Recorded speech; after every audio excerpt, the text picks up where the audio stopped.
Les flammes dansaient furieusement dans la cheminée du vieux manoir andalou, dévorant les lettres jaunies que Chloé jetait une à une dans le feu.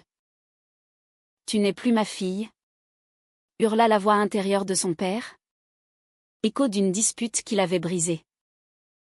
Romane, assise en silence sur le sol, leva les yeux vers elle. Et dans ce regard, Chloé trouva la force de brûler le passé. Barcelone bruissait sous la pluie d'automne. Cette pluie fine qui transforme les rues pavées en miroirs troubles. Chloé marchait d'un pas rapide le long de la Rambla, son manteau trempé collant à sa peau comme un reproche. À 30 ans, elle avait tout perdu, l'héritage familial, la reconnaissance paternelle, et peut-être même son identité. Son père, dont Emilio, un nom qui résonnait comme un titre nobiliaire dans les cercles d'affaires espagnols, avait vendu l'entreprise viticole qu'il avait bâtie de ses mains, sans lui laisser un centime. « Pour ton bien ?» avait-il dit. Mais Chloé savait la vérité, c'était parce qu'elle aimait les femmes. Parce qu'elle aimait Romane.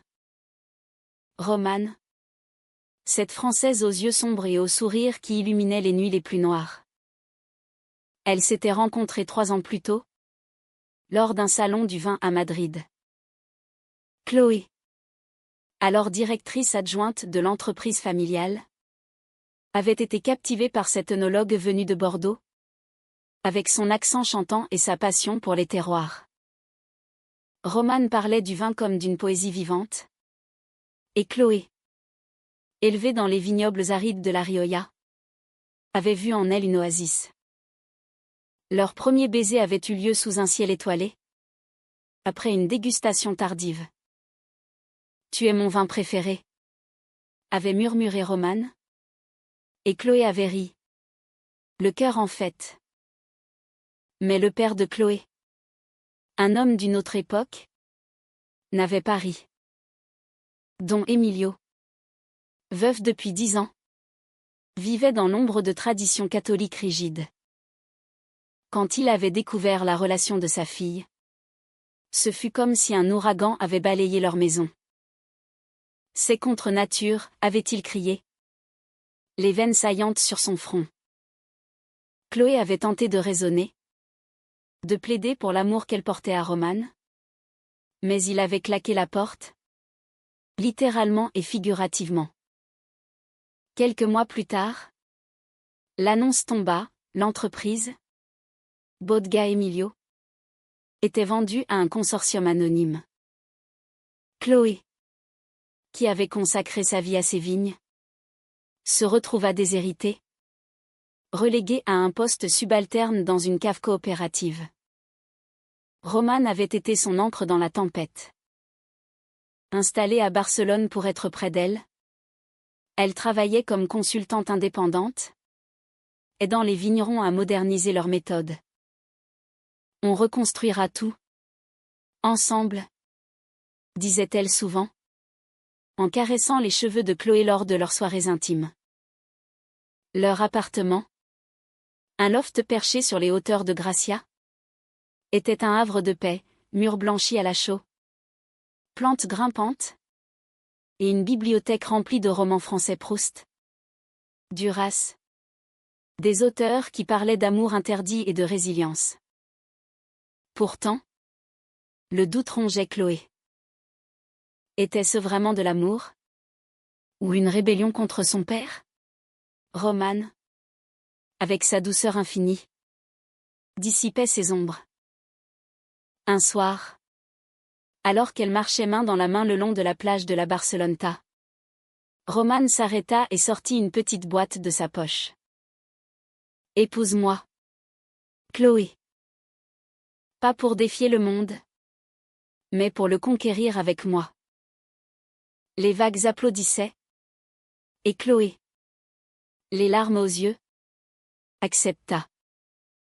Mais au fond d'elle, une rage sourde bouillonnait, elle voulait reprendre ce qui lui appartenait. C'est ainsi que naquit le plan. Romane, avec ses contacts dans le monde du vin français, proposa d'aider Chloé à monter un consortium fictif.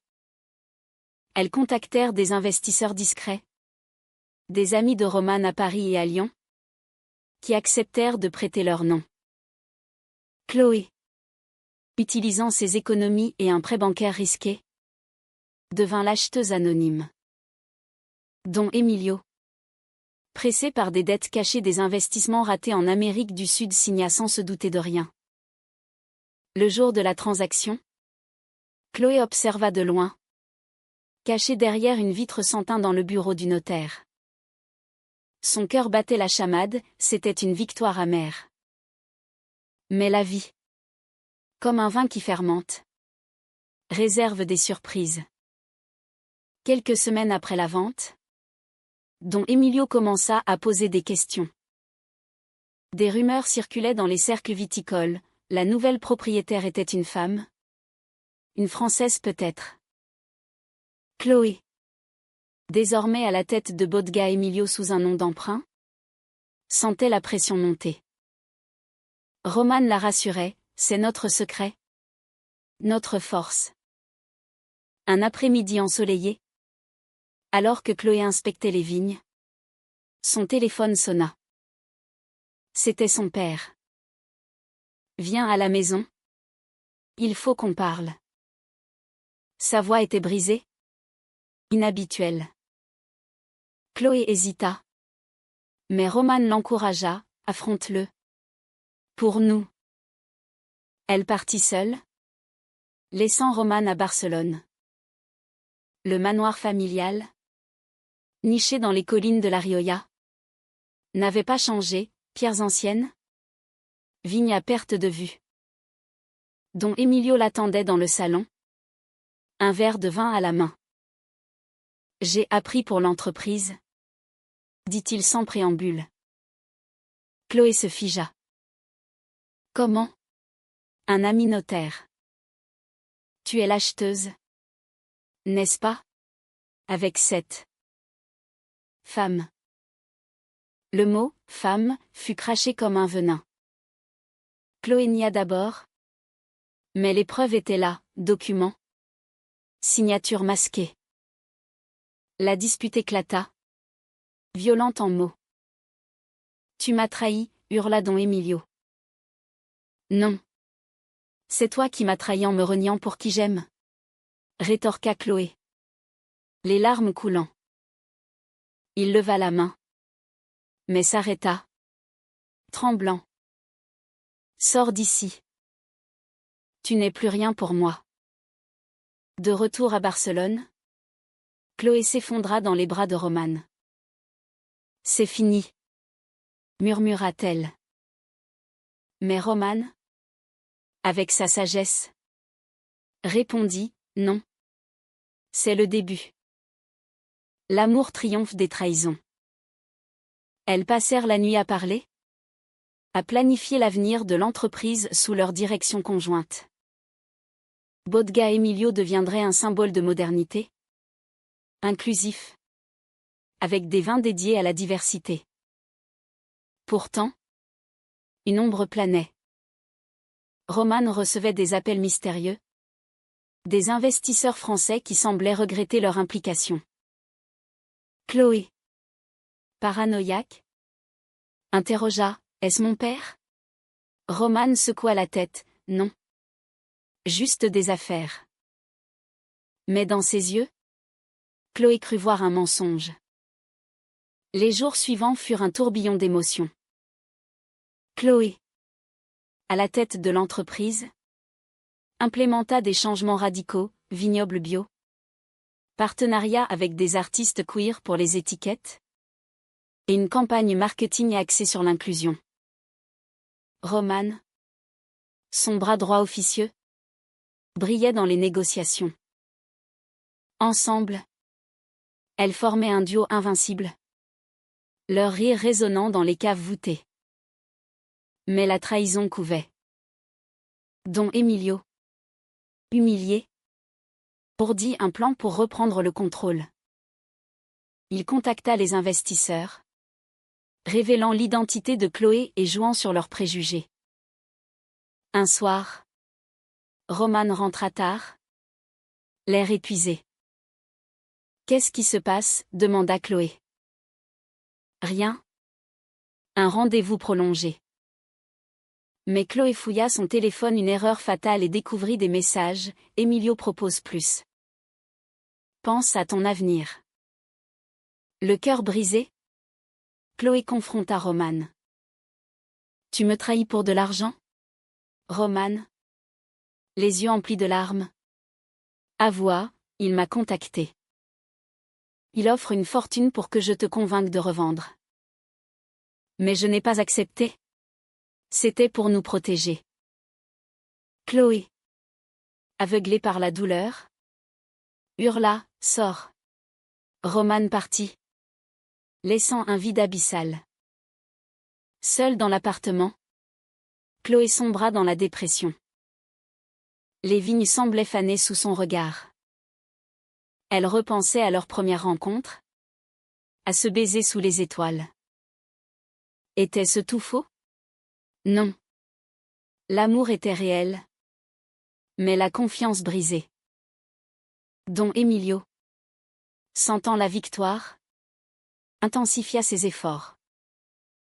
Il répandit des rumeurs dans la presse. Ma fille, influencée par une aventurière française, vole l'héritage familial.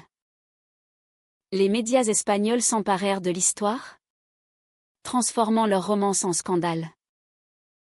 Chloé, assiégée, refusa de commenter. Roman, de son côté, disparut à Paris, chez des amis. Mais l'amour, comme un vin qui mûrit, gagne en profondeur avec le temps. Roman, rongé par le remords, revint à Barcelone une semaine plus tard. Elle trouva Chloé dans un bar du Barry gothique, noyant son chagrin dans un verre de Rioja. Pardonne-moi, implora-t-elle. Chloé, ivre de tristesse, la repoussa d'abord. Mais Roman insista, j'ai refusé son offre.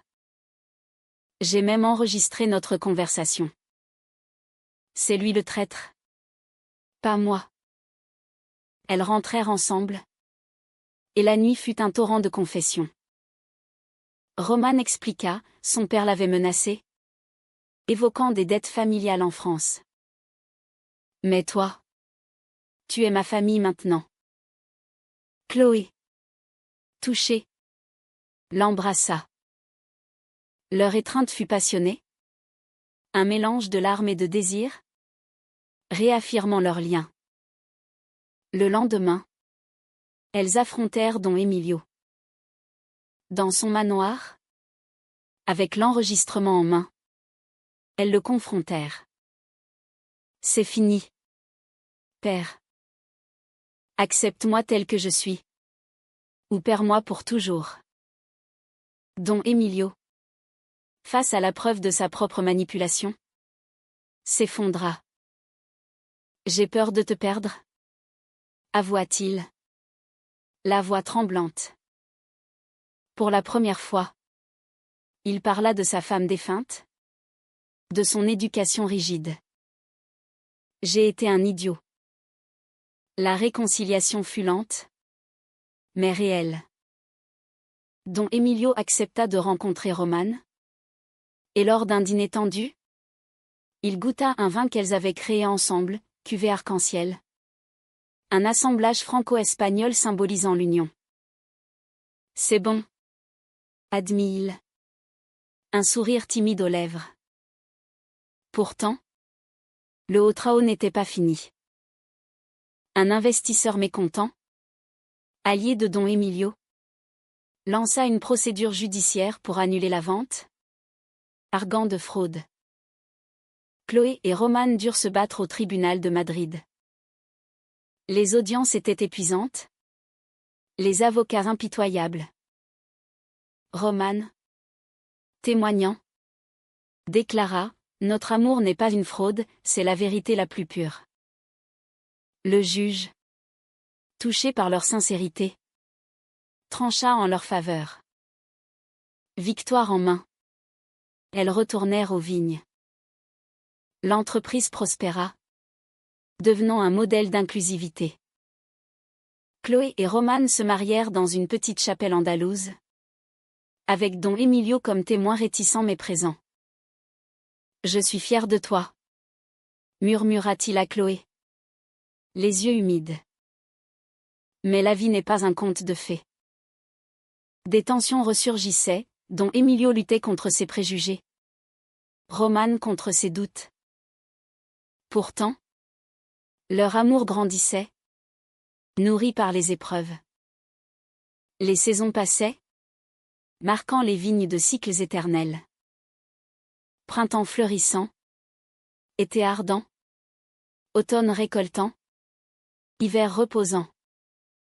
Chloé et Roman, unis par le mariage, naviguaient ces rythmes avec une harmonie croissante.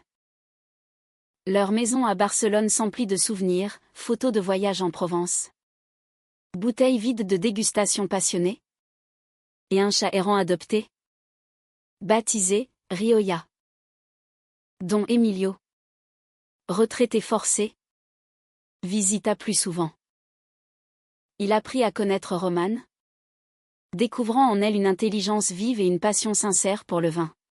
« Vous me rappelez ma femme » confia-t-il un jour, lors d'une promenade dans les vignes. Roman sourit, alors. Acceptez-nous comme elle vous acceptait. Peu à peu, il s'ouvrit, racontant des anecdotes d'enfance, révélant un homme vulnérable sous la carapace. Pourtant, des nuages s'amoncelaient. Roman, ambitieuse, reçut une offre d'emploi à Bordeaux, diriger une prestigieuse maison de vin. C'est une opportunité unique, dit-elle à Chloé, les yeux brillants. Chloé sentit une fissure. Et nous? L'entreprise? Roman rassura, ce n'est qu'un an. Et on pourra voyager. Mais Chloé, marquée par les trahisons passées, craignit l'abandon. La dispute éclata lors d'un dîner romantique. Tu me laisses seule avec tout ça, accusa Chloé. Roman, frustré, rétorqua, j'ai sacrifié pour toi. Laisse-moi respirer. Elles se séparèrent pour la nuit, chacune dans une chambre froide. Le lendemain, Chloé consulta Don Emilio. L'amour demande des compromis, conseilla-t-il, surprenant par sa sagesse nouvelle. J'ai perdu ta mère en étant trop rigide. Ne fais pas la même erreur. Touchée, Chloé réfléchit. Elle surprit Roman à l'aéroport, billet en main. Va. Mais reviens-moi. Et emmène-moi parfois. Elles s'embrassèrent, scellant un pacte de confiance. Roman partit. Et les mois suivants furent un test. Appels vidéo nocturnes. Visites sporadiques. Chloé géra l'entreprise seule, grandissant en indépendance. Elle innova, vin sans alcool pour un public inclusif. Événement LGBT dans les vignobles. Don Emilio aida, devenant un allié inattendu. Mais une crise frappa, une maladie des vignes. Un mildiou dévastateur. Chloé, paniquée, appela Roman. Reviens. J'ai besoin de toi. Roman quitta tout et rentra. Ensemble, elles sauvèrent la récolte, utilisant des méthodes biologiques apprises en France. Cette épreuve renforça leur lien. Je ne partirai plus, promit Roman. Elles décidèrent d'étendre l'entreprise en France, fusionnant leurs mondes. Don Emilio, sentant sa fin approcher, un diagnostic de cancer discret, rédigea un Nouveau Testament. Tout pour toi et Roman, dit-il à Chloé lors d'une visite à l'hôpital. J'ai été aveugle. Mais maintenant je vois. L'amour n'a pas de genre. Chloé pleura, tenant sa main. Sa mort, paisible, marqua un tournant. L'enterrement fut émouvant, avec des vignerons de toute l'Espagne. Romane soutint Chloé, murmurant des mots d'amour. Dans le deuil, Chloé trouva une paix nouvelle. Elles adoptèrent une fille, une orpheline espagnole, la nommant Emilia en hommage. Notre famille, dit Romane, berçant l'enfant. Pourtant, des échos du passé persistaient. Des anciens employés, loyaux à Don Emilio, murmuraient contre le couple lesbien. Chloé, forte, les affronta. L'entreprise est à tous. Pas à des préjugés. Les années filaient comme un vin qui s'affine en cave. Chloé et Romane, quarantenaires épanouis, menaient Bodega Emilio vers des sommets internationaux. Leur vin remportait des prix à Paris, New York, Tokyo. Emilia, leur fille adoptive, grandissait dans un foyer d'amour, apprenant l'espagnol, le français et les secrets des vignes. Mais la vie, imprévisible, apporta un nouveau choc. Romane, lors d'un voyage d'affaires, rencontra une ancienne amante, une Française du passé. Des messages ambigus arrivèrent, souvenirs tendres. Chloé, découvrant cela, sentit la jalousie renaître. Encore une trahison, confronta-t-elle. Romane, honnête, avoua, c'était nostalgique. Rien de plus. Toi seul compte. Elles parlèrent des heures, explorant les failles de leur relation. Nous devons communiquer plus, conclut Chloé. Elles consultèrent une thérapeute, renforçant leur couple par l'introspection. Emilia, adolescente, posa des questions sur leur histoire. Pourquoi grand-père t'a renié? Chloé raconta, avec douceur, parce qu'il avait peur de l'inconnu. Mais l'amour a gagné. Emilia, fière, devint une activiste pour les droits LGBT, organisant des événements dans les vignobles. Un jour, un documentaire sur leur vie fut proposé. Racontez votre histoire, dit le réalisateur. Elles acceptèrent, transformant leur parcours en un message d'espoir. Le film, Vin d'amour, toucha des millions, inspirant des couples du monde entier. Don Emilio, dans l'au-delà, semblait veiller, des signes, comme un arc-en-ciel sur les vignes après une pluie. Chloé sourit, merci, père. Leur amour, profond et résilie, culmina lors d'un anniversaire de mariage. Sur une plage andalouse, elles renouvelèrent leurs vœux. À travers les trahisons et les triomphes, je t'aime, dit Chloé. Romane répondit, pour toujours. La fin fut humaine, pas parfaite, mais vraie. Elles vieillirent ensemble, Emilia prenant la relève. L'entreprise devint un legs d'inclusion, prouvant que l'amour transcende les barrières. Dans les rues de Barcelone, sous la pluie fine, Chloé et Romane marchaient main dans la main, comme au début. Le passé brûlé, l'avenir vinifié en beauté.